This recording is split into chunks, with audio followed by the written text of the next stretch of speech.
let's stay with these particular two. I mean, we'll look at the Makgoe Primary School. This has been an issue for quite some time. And reading through, that particular report, one asks themselves, how was it possible that a specialist wetland study was only commissioned by the Gauteng Department of Education after construction had already begun? What were the reasons?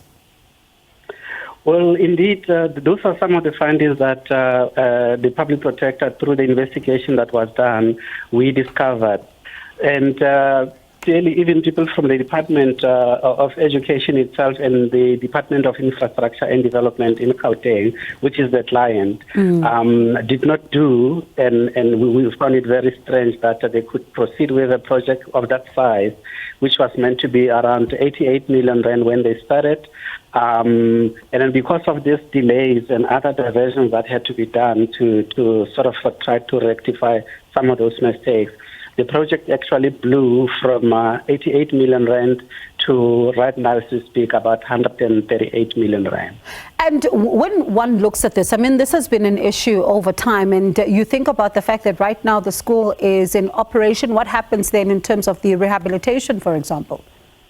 Yes, in terms of the remedial action that the Public Protector has taken, firstly, is for the project to be completed, because even as we speak now, not everything is where it should be. Most of the classes and other structures that were built are into, some of them, different stages of completion, 90%, others 96%, and things like that.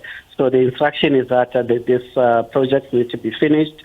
And importantly, they need to make sure that the wetland around the school does not have any negative bearing on the kids and also obviously the community which lives nearby. So what it means, among other things, is that they need to get the certification, the water use certification, and they also need to have other structures that are going to ensure that they don't pollute the water there. Because in terms of the regulations, when you build anything next to a wetland, you need to get a permission first of all, and then you also need to make sure that this does not have any impact, especially the fact that this is a primary school that we are talking about. What happens then in terms of accountability? Is it the client's fault or the construction company's fault? Well, the client clearly need to take it up with their contractor and see as to what can be done there. What we have seen, though, in this particular regard is that already the client, which is the Department of Infrastructure Development, they were fined about 10 million rand by the contractor because of some of the delays. So it will be up to the department and the government as a whole in Gauteng to see what recourse they have with their contractor. But from the side of the Public Protector, we were not taking sides. All we said is that work needs to be done, firstly, to complete the project, to make sure that the kids are able to go to school without any hindrances at all. As we shift gears now and look to the Free State, the funeral of MEC Tate Makgoe, the breeding processes, for example, not being followed, issues of overspending, you look at some of the quotes and all of that, and one wonders, I mean, when you read that particular report, it's very clear in terms of, some of the quotes and all of that the department would have had in front of it. But why then decide on C-squared? Which is another issue that the Public Protector has found, that the province itself had previously made some concerns or raised some concerns about C-squared in relation to Makgoe Festival. But it's surprising that even though they had some trepidations about that company, they decided to go with them. And clearly it became very problematic during the course of the tendering process. Firstly, the people from the Office of the Premier did not follow the normal procedures of procuring the services. Everything was in a rush, which is why they ultimately began to make mistakes.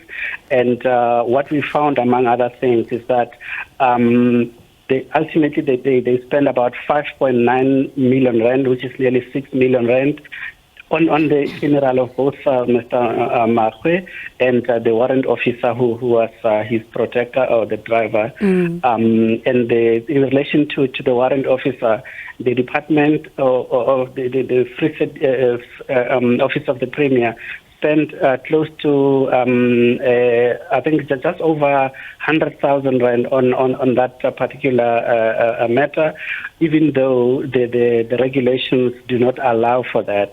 So the regulations are saying if you're going to spend anything for someone who is not part of the people who are designated for special funerals, you have to write a letter essentially asking for permission. They did not do that. And the maximum you can spend is about 20,000 rand.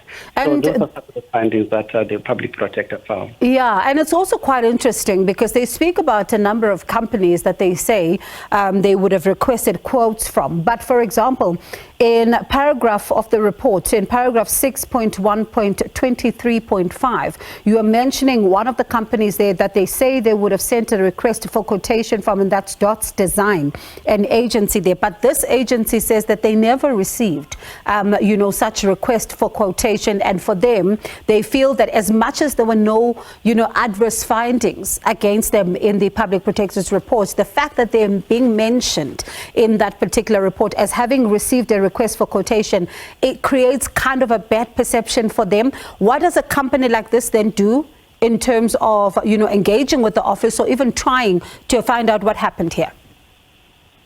Well, clearly, one of the recourses they can do is to take this matter up with the Free State Department, because if it's true that they did not submit any request for quotation, then it means that someone was doing this thing, or let's say was misrepresenting them, which is something that is illegal. And then from the public protector side, the information that we got was coming from the office, essentially stating those companies as the ones that had made that had submitted their bids, and they decided to go with the one which scored higher, which is C-squared. It's quite an interesting one, and especially as we end off there and finally, I mean, part of what the report says, and I suppose it's a crucial point, that the presidency needs to determine the actual costs related to services that are expected to be offered per funeral category. This is going to be quite critical, especially going forward, to avoid such things. Very true, and we need to take leave from the funeral of former President Nelson Mandela. Even then, the public protector at the time made recommendations that something needs to be done, especially from National Treasury side, to determine as to how much needs to be spent there. Because as we had seen during that funeral, there were certain amounts of money that were spent on things, and some money is obviously siphoned for other purposes. So even here, even though the public protector did not necessarily find any monies going to enrich certain individuals, but there are certain monies that just were not making sense. For example, there was some 1.8 million rand that was extra costs which were not initially in the request for quotation, but the department decided to pay for those things anyway, which among others included, I think, just over 70,000 rand for roses and about 400,000 rand for artists. And in terms of the regulations from National Treasury, some of those things are not included in terms of the services that need to be offered to people who qualify for such funeral services. Yeah, and as you say, Khulu, we've seen this before, and certainly one hopes that there is a bit of a speed in order to try and address some of these issues of costing, but we'll try to also get maybe some answers to see if things can move, speedily in that particular regard. But thank you so much for your time. That's Khulu Phasiwe there, who's the spokesperson for the Office of the Public Protector. Quite a number of investigations they released, including one into the Tembisa Hospital, and quite a number of, concerns also being raised about a number of issues.